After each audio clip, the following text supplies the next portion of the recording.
The legal fight against the Trans Mountain Pipeline expansion is nearing its end after the Federal Court of Appeal rejected a First Nations lawsuit. To talk more about it is the Alberta correspondent with the National Post, Tyler Dawson, joining me once again from Edmonton. Tyler, Premier Jason Kenney lauded the announcement by the Trudeau Liberals of finally having the project moving forward. That's right. And Kenney had some nice-ish words for the Prime Minister too, sort of saying that he stuck to his word on this and worked to get it approved. So where it is at now is, as you said, the Federal Court of Appeal rejected a lawsuit by, I believe it's 4 First Nations groups in sort of the Vancouver area, give or take. And so what can happen now is there could be an appeal to the Supreme Court.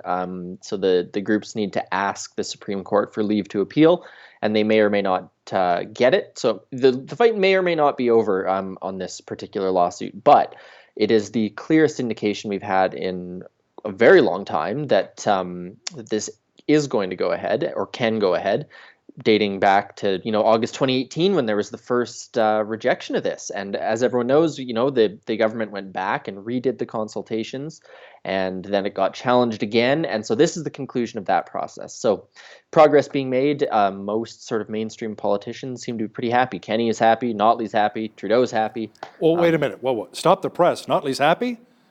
And she agrees with Kenney?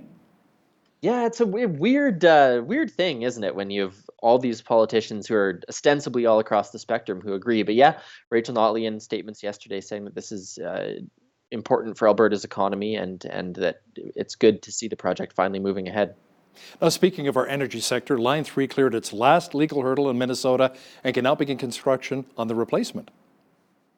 That's right. Yeah. So this was an environmental assessment, as I understand it. The panel, I think, ruled 3-1, and so this one's go ahead. This has been one of the other projects that's been just mired in approvals and controversies in the United States. The other one being obviously Keystone XL that we've been talking about for years as well. So things are looking up on the pipeline front in 2019, it seems. How about bringing back Energy East? Any talk of that potentially? Well, I find it unlikely. The talk comes up every now and again, and Jason Kenney's gone to Montreal to sort of pitch the importance of Alberta energy. Just on Wednesday there was some talk about maybe getting a pipeline from Saskatchewan up to Churchill. There's every once in a while talk comes up about maybe building a pipeline up straight north into Alaska or something like that to export from there. So these things they come up now and again. But is there a serious proposal to bring Energy East back or anything like that? Not that I am aware of recently. Although I think plenty of people would still like it to happen out here. That's for sure. Now, you mentioned that the fact that Premier Kenney is in Montreal and Washington this week, pitching Alberta. Tyler, this is one of the several trips he's made doing that. Are these trips actually paying off, or will they pay off? Well, it's a good question. And I don't think we know. I mean, as every salesperson knows, I think you have people trying to ask you if your pitches are working and this and that and this and that. So I think to some extent the Kenney government thinks that they are working. That in terms of things like even the Trans Mountain approval, even where there's support for the project, things like that, that their sales missions have been paying off. But the premier was in Texas back in November. Have we seen any sort of direct concrete results from that?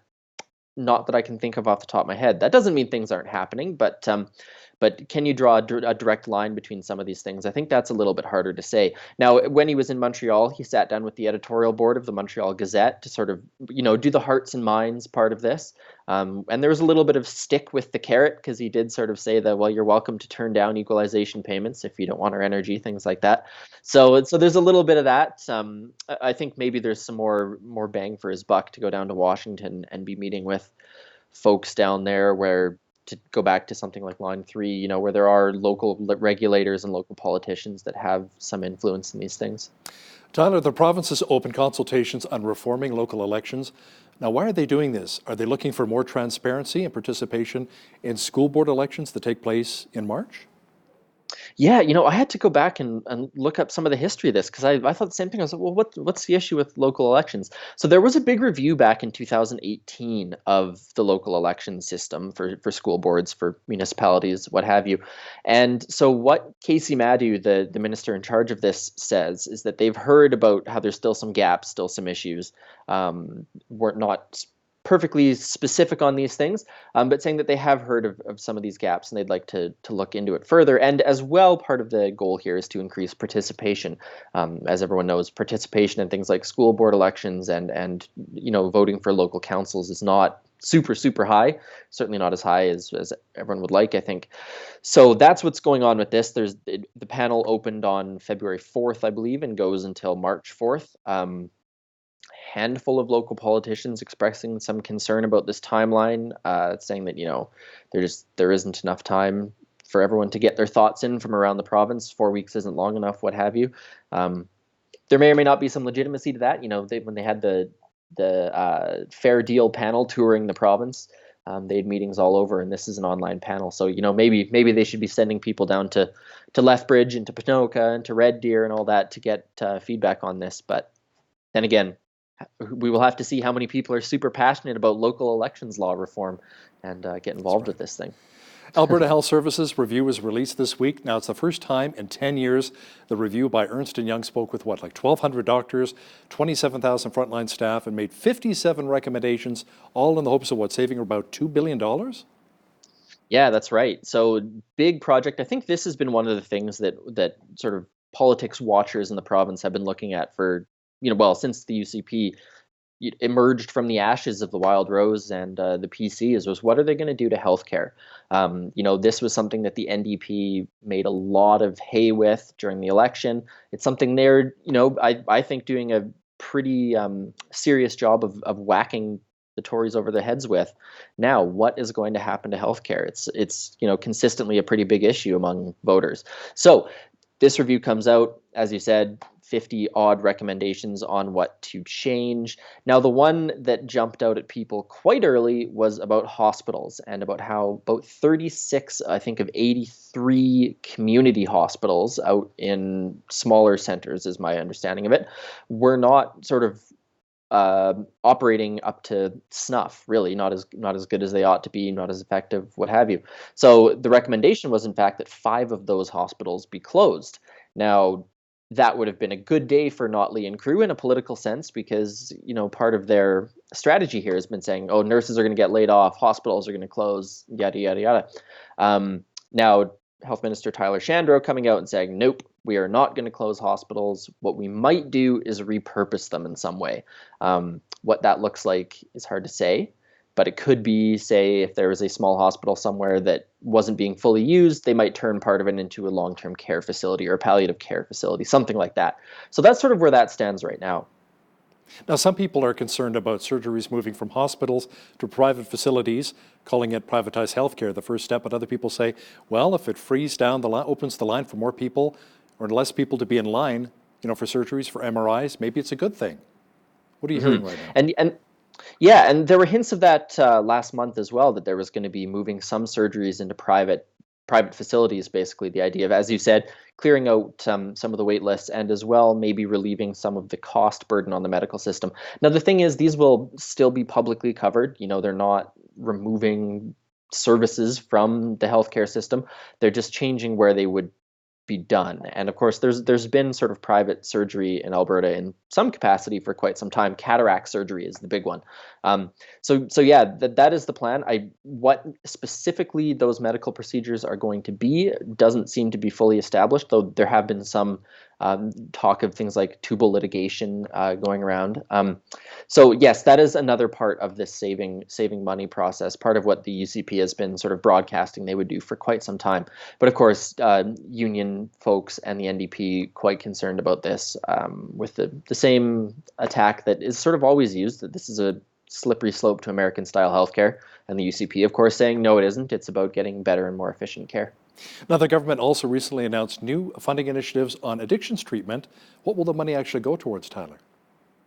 Yeah, so this has been another interesting part of the UCP's agenda for the last little while. At the same time as they're trying to save money in healthcare in various ways, they're also they've pledged to really increase spending on addictions and mental health care. So what this funding package does is funds a few dozen beds at treatment centers around the province. Now, I think it's about 76 beds or something like that, which doesn't sound like a lot, but of course, you don't have one person per bed for a full year. So it amounts to, thousands of extra spots over the course of a year. And the way they talked about this is part of the continuum of care. They want to be focused on recovery for addictions problems as opposed to, well, maybe not as opposed to, they want to shift the focus to some extent from harm reduction to recovery and treatment. So while you have private facilities that were able to treat people, cost is prohibitive. So what this will do is it locks in funding for these beds so that there can be more people entering treatment for recovery. And I should mention this also comes at the time of the preliminary supervised consumption site report, which we have not seen yet, but is likely coming up very, very soon. You know, it's a real contentious issue here in Lethbridge too with our supervised consumption site with Arches. Many people are saying it's bringing down, it's creating a lot of crime, it's bringing down property values, a lot of antisocial behavior around the area, which the review panel also discussed. But at the same time, people are saying, well, we need more like these beds to help those in need who want the help, right? Yeah, so it's sort of a little bit of a two-pronged strategy. If you can, have a consumption sites so that people aren't overdosing, and you can maybe put them in contact with the healthcare system. Now, I think the UCP has sort of suggested they're going to be moving some of these supervised consumption sites to areas where they might have fewer negative impacts. Possible that some might be closed, although I think that would be a difficult political decision, to be honest. But yes, certainly this is the other side of it, is if you can get people into care, and this is creating spots at 4 or 5 sort of treatment centers across the province. So hopefully that will begin to make a difference in the lives of many Albertans who are suffering under addictions issues. A lot of the cost-cutting measures talked about by the UCP, and a lot of it is with healthcare, which we just discussed as well. Is Tyler Shandro feeling the brunt of it on social media right now? Everywhere I look, especially on Twitter, people are blasting him. Yeah, I think he is sort of he's the front man for this, and that's always going to be the case. I mean, the numbers when you look at it are just, they're astronomical. The healthcare budget in Alberta is colossal, and I think the number I saw was 15 billion, but it might have been 54, which obviously those are two hugely different numbers. But the point is that such a huge line item for the Alberta government is healthcare spending, which isn't surprising, and so I think strategy for tackling the deficit and debt is going to need to chip away at that number a little bit. And 1.9 billion, 1.5 to 1.9 billion was about the savings that this review forecasted. Then that's not a massive percentage, but it is an awful lot of money. So, he's in a tough spot, I think. He's going to take criticism for every nurse that loses their job, every person that takes a buyout, anything that goes wrong, anything that even looks like it's going wrong, I think is going to be on his shoulders. So he's going to have a rough ride for the next few years regardless, I think. Yeah, I don't know if a professional politician is the career choice that a lot of people want these days, too. No, it's true. It's a challenge. Our legislative reporter and the Alberta correspondent for the National Post, Tyler Dawson, thanks a lot for joining us from Edmonton. Thanks so much, Al.